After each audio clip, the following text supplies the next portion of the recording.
this dumb face OG Bobby Johnson looking fake ass Hoover on the No Jumper platform? It's like he trying to put his aggression down to pump Adam and make Adam feel like spooked and scared and stuff like that.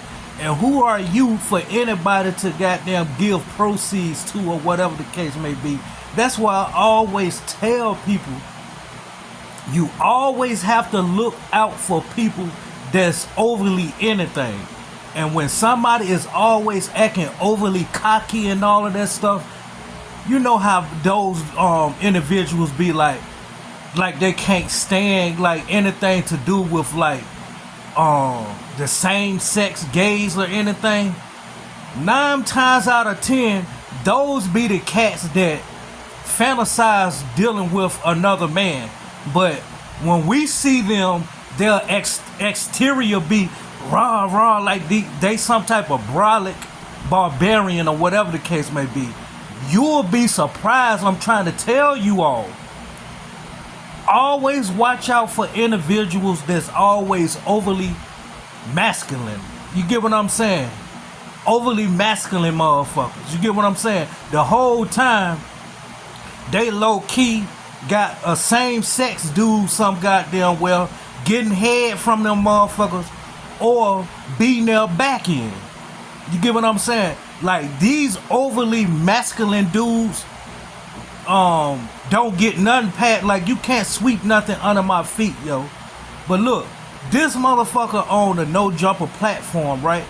And he's goddamn trying to put his foot down and make it seem like he's checking Adam 22 in some type of way. If you ask me, I don't care how much security, I don't care how much insurance motherfucking No Jumper Adam 22 may feel like he have, like ain't nobody gonna never touch me because of my staff, my security, and I run a tight ship. That means like, yo, we look for shit like this. You get what I'm saying? So I don't care what nobody said.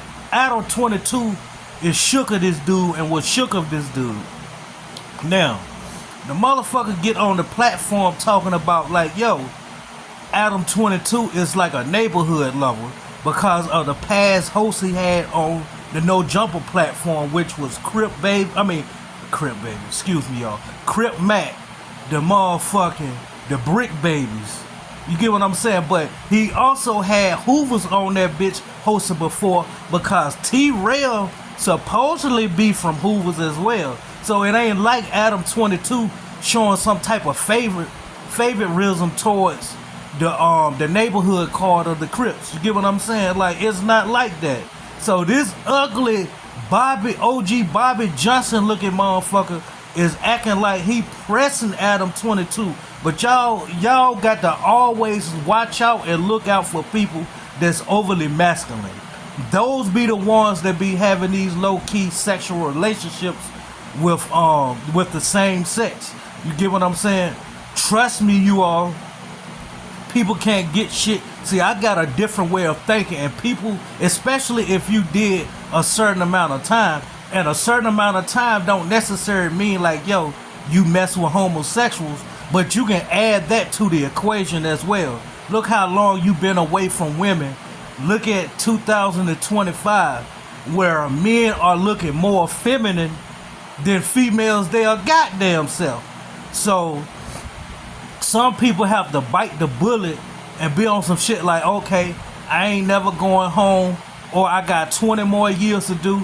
Man, I ain't around no females or nothing. And if I am around females, it's the lady correctional officer. They're not giving me the box. You get what I'm saying? So who's to say if this motherfucker or any other motherfucker has some type of dealings with a homosexual guy in prison that's overly feminine? You get what I'm saying? Like look real feminine and shit, because we see those walking around in 2025. Men are looking very feminine nowadays. You get what I'm saying? So at the end of the day, I say all of that to say this, man. Like, always look out for motherfuckers that's always overly masculine, like acting barbaric all the damn time. Like they'll like, you get what I'm saying? Like, they can't be touched, like, they hate gays and all of this and that. Those be the ones.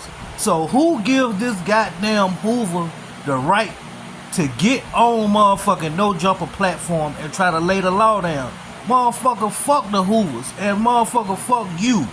You ain't nobody that, you get what I'm saying? And like, I can't speak and put the words in No Jumper mouth, Adam 22 mouth, because he'll say it in a jokingly way or whatever the case may be, because he really don't want to smoke with certain individuals and shit like that. But me, I don't give a damn about what gang you rep or whatever the case may be.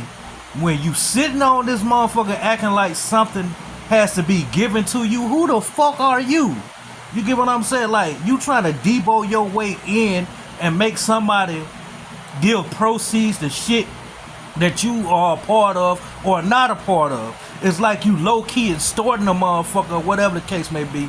But y'all check out this motherfucker attitude, his demeanor, and all of that shit. And y'all drop in the comments how y'all feel about this fuck nigga Hoover. Like I said, once again, fuck the Hoovers. That I was so mad at him that I took it out on all the Hoovers and started fucking with all these neighborhoods to get at him. Yes, whatever y'all had going on, I don't know. Like, just see this. You know, that's just not true. That's like, that may not be the way it seems to you. I don't see him really having almost any relationship with the Hoovers, right? Like, he's never done footage. He's never filmed there. He's had like very limited numbers of Hoovers on his podcast from my perspective.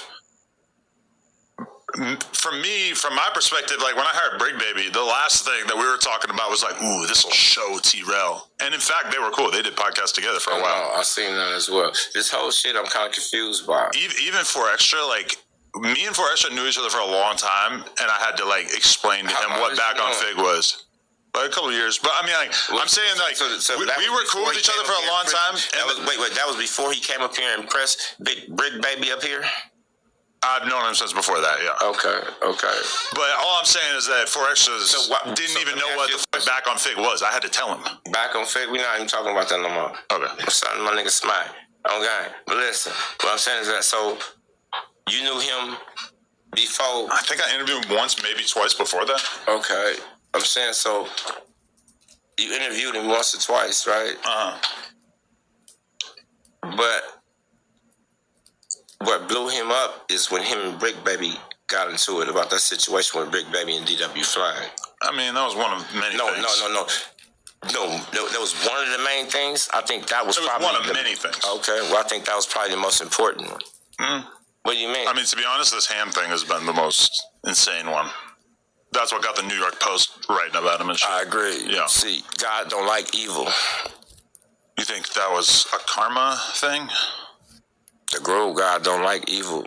Hope it out. Hope it out. You're gonna see it how you're gonna see it. Yeah. I'm sorry, like I'm not even that type of dude. You know what I'm saying? I'm kind of pissed off that he did get his hand blew off. You know what I'm saying? I hope you have a speedy recovery on that. Why is that? Because my nephew Jab getting out of jail. Gang shit, nigga. That's crazy. On Hoover. And see, my whole thing with you is this, though. Like, instead of promoting the violence in our community, let's have a spelling bee with these niggas. See how smart y'all kids are. I bet my homegirl can beat y'all homegirl braiding hair. Like, why we not doing something positive with this opportunity? See, because if we was all in jail, all this tough shit, ain't none of that shit in prison. Ain't none of this shit right here you talking about, squabbling niggas in the county jail. Kids fight, grown men kill, bro. So I've heard. Gang shit. Where were we? I don't know where you went to. Where you go? Well, once you're done pressing me about certain things, then I'm going to start trying to get you to do your life story. So you just let me know. Just keep going, because we still got a little pressing to do. Like, I'm just saying, so you mean to tell me that, like... But, you know, Jab is a good example of somebody who I had on the podcast many years ago. Many years ago. Same thing with Treyway back in the day. Shout out to my nephew Treyway. Could be out within like a year, right? Both of them are nephews. You know what I'm saying? Free both of them. It's going to be a big movement with them both on the I streets. agree. But see, at the same time, is that look though? Well, the only thing I'm saying is that I'm not tripping on what you got going on with them. We all see the road that they done traveled and everything that's going on. Mm-hmm. My whole thing is that on the gang, like, you need to stop empowering people to do wrong, bro, to my community. You get what I'm saying? That's what's going on, bro. That's what you're doing. But who? Who we talking about? All the neighborhoods you had up here. Brick Baby never said a bad word about the Hoovers on the podcast. He didn't. 4Extra never said a bad word about the Hoovers on the podcast. I respect that, and we're not gonna do the thing. No, they said bad shit. They subliminally said bad shit that went over your head because you don't know. Okay. You know, propaganda and all other bullshit. And ain't nobody gonna tell you the truth. We ain't had an opportunity to tell our truth. You can have 4, 5, 6, 7 different 8 neighborhoods up here. Mm-hmm. On Hoover. And respect to all my love and respect to all my real niggas from the neighborhood. On gang. Like, so I'm saying, like, what you got going on? You with them? No. You in the neighborhood? Absolutely not. What you is? A skinhead? Lightweight? Nazi lowrider? What you be? None of the above. You a skateboarder? Normal person. No, you a skateboarder. BMX rider. I know who you is. I know who you came from. I haven't rode BMX bikes seriously in 10 years. I know. Yeah. I know about your first podcast. I know of few people that you know from back then. Like who? You know what I'm saying? Don't even trip. None of your business. Okay. On Hoover, though. But at the same time, though, like, remember that party you went to? The porno party. Stop playing. You were talking about... Yeah, stop playing. Yeah, I was there that day. You were at that party? Yeah, you seen me. You don't do that. Don't do that. The riffraffs you talked about, on Hoover, I'm one of them. So what's happening? I'm a riffraff. Riffraff? Yeah, that's what you said on your podcast. I don't think I've ever used that word. Yeah, you said at the end they start letting the riffraffs in. Nigga, I don't look like no riffraff. I'm far from it. I don't know. I wasn't referring to you. I'm hoping you wasn't. Right. On Hoover Street. I mean, I didn't know you were at the parties. Yeah, you did. You did. Brick Baby knew. Really? He knew. Yeah, they knew. All of them knew. Conrad from the Ave. All of them was there. I was there. I'm the nigga that had the big blunt. The same blunt you see here, I had it at the party then. So what were the vibes when you saw them at that party? I didn't know about this. Well, yes, you did, because you talked about it the next day on the I didn't podcast. talk about the fact that you were there, though. I didn't know you spoke. I didn't know who you were until I watched that one Real Tune video with you and the other guys. I'm not speaking. You didn't know who I was, but I know who you were, right? Okay. And I'm telling you that the same party that you was at with all the 60s, Uh-huh. right?